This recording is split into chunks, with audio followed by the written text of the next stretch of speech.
Welcome to Nasdaq Trade Talks. I'm your host, Jill Malandrino, global markets reporter at Nasdaq.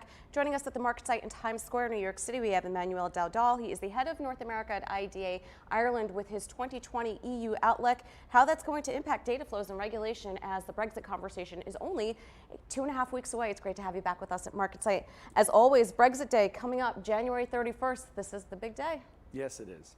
I mean, it's been a long time coming, but we're in a place now where I think it's pretty reasonable to assume that the risk of a no-deal Brexit is receding, and that for the course of the 2020, the UK government and the European Union are going to work out a free trade agreement.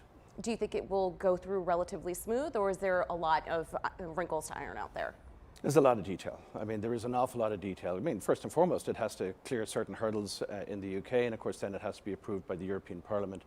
But in reality, each stage of it, and there's so much detail, it's an interesting fact to observe, and it's a little early to narrow your options at this stage. And I think the less narrowing of options we do, the better. But there is, in that provision for a transition, which is what it is, a transition period, there is an option there to extend by a couple of years. But nobody really wants that to happen. People want it to be put into law and to move into the next phase. All right, now when you talk about your 2020 EU economic outlook, it has to be difficult forecasting economic projections because there are a lot of variables that are out there. Absolutely. I mean, if ever you looked at a period of time, even in the last 5 years, where instability, change was all what it was all about. I think when you look forward, first and foremost, I think what we're looking at globally is a relatively depressed, sluggish GDP growth, and I think the challenge is going to be, I mean, today, for example, we had the first phase of a China-US deal. That's good news. I think also, though, that the continuation of the potential for tariff wars and trade wars is still out there. So it's very difficult to say with certainty. There's a lot of things going to happen in the next 3 to 5 years. It's going to be another US election. We're having an election ourselves where we finally broached that topic, and that election is going to take place on the 8th of February. But all in all, we're actually experiencing some strong momentum in the first quarter this year. We have a very strong pipeline for the first quarter. And it's interesting just at this point to mention that we are, as a country, just finishing a 5-year strategy for the attraction of FDI, which has been remarkably successful. All right, now before we get into the silver lining for Ireland's booming economy, some areas of concern, you're talking about the future use of land bridge and EU-UK data flows. In today's very digitized economy, that has to be somewhat of a concern. Explain to us what that is.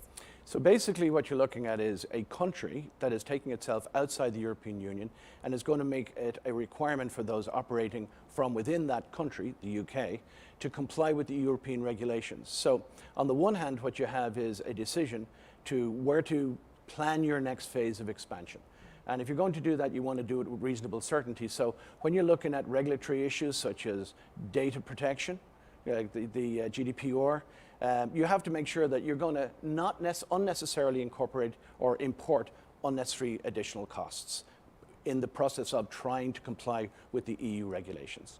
So these things are important. Similarly, if companies are going to look to the UK as a land bridge to get either product out to market or get raw materials into where intermediate product so that you complete your manufacturing process, there's a question there as to what that will imply from an additional cost. Companies are already taking significant steps to provide against that, reviewing their supply chains, etc. All right, now let's wrap it up here with Ireland. The economy is booming. The foreign direct investment strategy, it's paying off. You're attracting companies from multiple industries, from big banks to technology to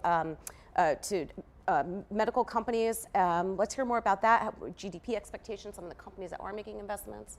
Yeah, I mean, as I mentioned, Jill, we've just come off a period where we've blown all of the targets for the last 5 years absolutely out of the water. We've incremented the number of people employed in Ireland by over 70% from a baseline of 5 years ago. Our strategy going forward, we're just in the process of completing that strategy for launch, is going to be focused around growth and transformation. Technology is going to be a really important part to play in that, and also our transition to a carbon neutral economy is going to be really important. We're looking forward to the challenge. All right, great to have you at the market site as always. And thank you for joining us on Trade Talks. I'm Jill Malandrino, Global Markets Reporter at Nasdaq.